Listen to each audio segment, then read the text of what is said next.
పశ్చిమ బెంగాల్లో కాషాయ జెండా ఎగరబోతా ఉంది. బీజేపీ పార్టీ వ్యక్తి ఆడ ముఖ్యమంత్రిగా ప్రమాణ స్వీకారం చేయబోతా ఉన్నాడు.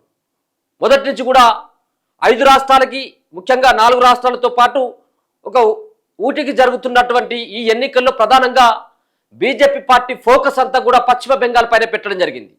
ఎట్టి పరిస్థితుల్లో మమతా బెనర్జీ యొక్క కంచుకోటగా ఉన్నటువంటి పశ్చిమ బెంగాల్లో ఎట్టి పరిస్థితుల్లో అక్కడ పాగా వేయాలి, ఆడ కాషాయ జెండా నాటాలన్నటువంటి ఉద్దేశంతో పూర్తిగా మోదీ కావచ్చు, అలాగే అమిత్ షా కావచ్చు, అక్కడ బీజేపీ పార్టీకి సంబంధించినటువంటి కీలకమైనటువంటి వ్యక్తులంతా కూడా పశ్చిమ బెంగాల్లోనే అడ్డాగా ఏర్పరచుకొని అక్కడ గెలిస్తే రాజకీయంగా మనం భవిష్యత్తులో ఇంకా పెద్దగా ఎదగొచ్చు అన్నటువంటి ఒక ఆలోచన చేయడం జరిగింది. దాంట్లో భాగంగానే ఏకపక్షంగా క్లీన్ స్వీప్ చేయడం జరిగింది. ముఖ్యంగా బీజేపీ పార్టీ ఏకంగా 190 నుంచి 195 స్థానాలని కైవసం చేసుకోబోతా ఉన్నది. అంటే ఎంత పెద్ద విజయం మనం అర్థం చేసుకోవచ్చు. అక్కడ 200 సీట్లలో మేము గెలవబోతూ ఉన్నామని చెప్పేసి పశ్చిమ బెంగాల్లో ఉన్నటువంటి ముఖ్యమంత్రి అయినటువంటి మమతా బెనర్జీ ఓట్ల తర్వాత ప్రకటించడం జరిగింది. సో ఎగ్జిట్ పోల్స్ ఎన్ని చెప్పినప్పటికీ మమతా బెనర్జీ కొంత ధీమాతో ఉంది. ఖచ్చితంగా ఈసారి మళ్ళీ నేను 4వసారి ముఖ్యమంత్రి అవుతానంటూ, కానీ 4వసారి ముఖ్యమంత్రి అవుతామన్నటువంటి ఆశల పైన కాషాయ పార్టీ బీజేపీ పార్టీ నీళ్లు చల్లడం జరిగింది. అక్కడ కేవలం ఆడ వచ్చినటువంటి 294 స్థానాలు, 294 స్థానంలో ఉన్నటువంటి పశ్చిమ బెంగాల్ నియోజకవర్గంలో ఏకంగా 192 నుంచి 195 స్థానాలని బీజేపీ పార్టీ కైవసం చేసుకుందంటే అది మామూలు ఊచకోత కాదు, మామూలు ఊచకోత కాదు. ఎక్కడ కూడా దీదీకి ఏ పార్టీ కూడా అడ్డు లేదు అని చెప్పేసి అనుకున్నటువంటి వాళ్ళకి బీజేపీ పార్టీ ఫోకస్ చేస్తే ఆ రాష్ట్రాల పైన ఏ విధమైనటువంటి ప్రభావం ఉంటుందో, ప్రజల్ని ఏ విధంగా తమ వైపు తిప్పుకుంటారో ఇది ఒక ఉదాహరణగానైతే ఖచ్చితంగా చెప్పుకోవచ్చు. సో ఇదంతా కూడా పశ్చిమ బెంగాల్లో జరిగినటువంటి ఒక విధ్వంసం అనుకోవచ్చు, ఒక ఊచకోత అనుకోవచ్చు, మోదీ యొక్క చరిష్మా అనుకోవచ్చు, బీజేపీ పార్టీ హవా అనుకోవచ్చు. సో మొత్తానికైతే వార్ వన్ సైడే చేయడం జరిగింది. బీజేపీ పార్టీ వైపు వార్ వన్ సైడ్ చేసుకొని అక్కడ దీదీకి ముఖ్యమంత్రి పీఠం నుంచి దించేయడం జరిగింది.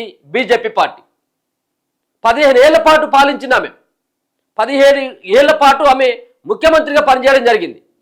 సో గతంలో కూడా మొన్న ఈ ఎన్నికల కంటే ముందు జరిగినటువంటి అసెంబ్లీ ఎన్నికలు ఏవైతే ఉన్నాయో ఆ ఎన్నికల్లో కూడా బీజేపీ పార్టీ కాస్త పోటీ ఇచ్చినప్పటికీ నిలవలేకపోయింది మమతా బెనర్జీ ముంగట. కానీ ఈసారి ఎట్టి పరిస్థితుల్లో కంచుకోటగా ఉన్నటువంటి దీదీకి కంచుకోటగా ఉన్నటువంటి పశ్చిమ బెంగాల్ పైన కన్నేసినటువంటి కాషాయ పార్టీ ఎట్టకేలకు వాళ్ళ ఖాతాలోకి ఆ రాష్ట్రాన్ని తీసుకొచ్చుకొని ఆ పీఠం పైన, ముఖ్యమంత్రి పీఠం పైన రేపు ప్రమాణ స్వీకారం చేయబోతా ఉన్నారు.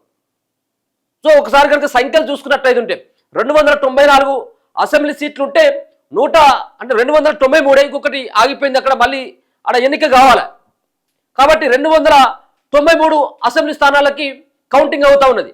148 వస్తే సరిపోతుంది. కానీ ఏకంగా 192 నియోజకవర్గాల్లో బీజేపీ పార్టీ ఆధిక్యతను కనపరుస్తూ ఉందంటే అదిగా ఇక ఎవరు కూడా ఆపేటువంటి పరిస్థితుల్లో లేరుగా. ఏ పార్టీతో పొత్తు లేదు, ఏ పార్టీతో ములాఖత్ లేదు, ఏ పార్టీతో సంప్రదించాల్సినటువంటి అవసరం లేదు. బీజేపీ పార్టీ ఏకపక్షంగా ఆ పశ్చిమ బెంగాల్లో పాగా వేయబోతా ఉంది. ఒకసారి చూద్దాం. సో మోదీ యొక్క చరిష్మా, అలాగే అమిత్ షా యొక్క వ్యూహం కావచ్చు, బీజేపీ పార్టీ ప్రభంజనం ఒక్కసారిగా పశ్చిమ బెంగాల్లో ఖచ్చితంగా కనబడ్డది.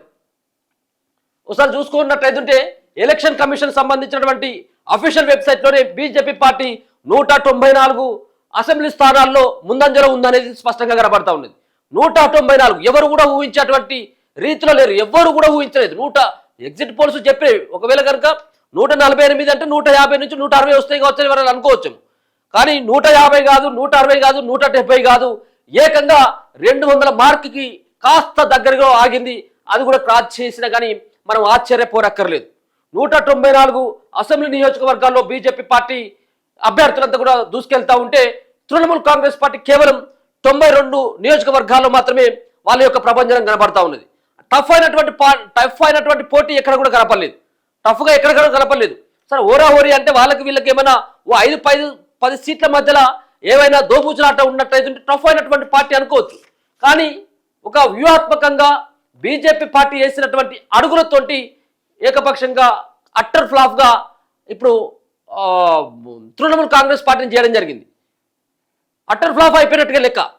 సో ముఖ్యంగా వాళ్ళేమో 100 రోజుల సినిమా ఆడిపిస్తూ ఉంటే ఇది అట్టర్ ఫ్లాప్ సినిమాగానే తృణమూల్ కాంగ్రెస్ 15 ఏళ్ళ ప్రజలతో ఉన్నటువంటి బంధమంతా తెగిపోయింది. మీన్స్ తెగిపోయింది అంటే అక్కడ ఉన్నటువంటి ఆ ప్రజలు ఆశీర్వదించలేదు.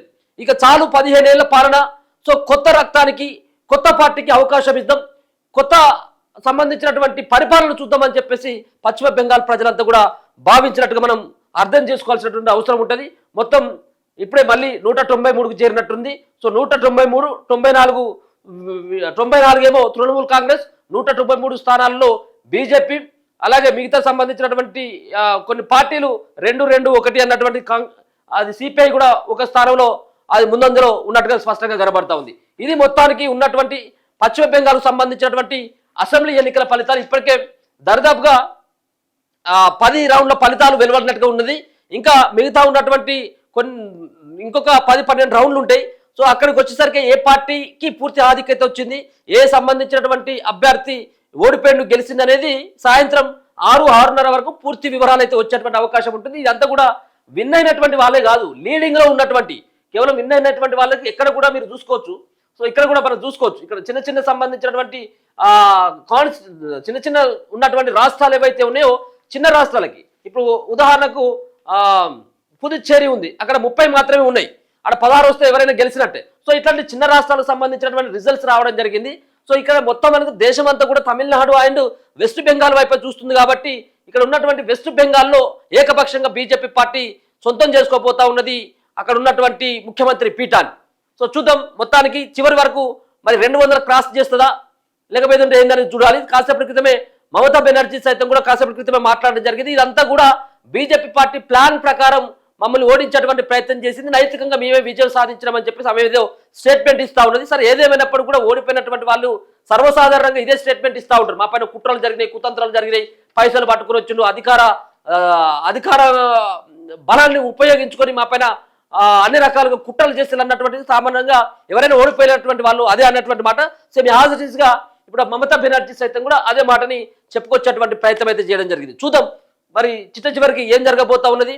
సో ఎన్ని స్థానాల్లో అధికారం మాత్రం పక్కా బీజేపీ పార్టీది పశ్చిమ బెంగాల్లో, కానీ ఎన్ని సీట్లు అనేది ఎన్ని సీట్లలో వాళ్ళు ఎంతమంది అభ్యర్థులు వాళ్ళు గెలవబోతున్నారు ఏ నియోజకవర్గంలో అనేది మనం కాస్త ఆగితే కానీ పూర్తి డీటెయిల్స్ వచ్చేటువంటి అవకాశం అయితే కనబడుతుంది. మొత్తానికి దీది ఆశలు కొట్టేసుకున్నది, ఇంకా మనం అయిపోయింది అన్నటువంటిదే. ఇక వీళ్ళు ఎంత గుంజుకొచ్చినప్పుడు కూడా వాళ్ళు 148 దగ్గరికి చేరేటువంటి అవకాశమే లేదు.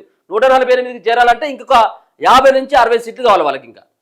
కాబట్టి ఎక్కడ కూడా ఇండిపెండెంట్ కలుపుకుందామని అది అటువంటి పరిస్థితి లేదు. కాబట్టి దీది మూడోసారికి మాత్రమే పరిమితం అయిపోయింది. మొదటిసారిగా బీజేపీ పార్టీ అక్కడ పాగా వేయబోతా ఉంది, ముఖ్యమంత్రి సీట్ని కైవసం చేసుకోబోతా ఉన్నది పశ్చిమ బెంగాల్లో. చూస్తూనే ఉండండి మన తొలి వెలుగు.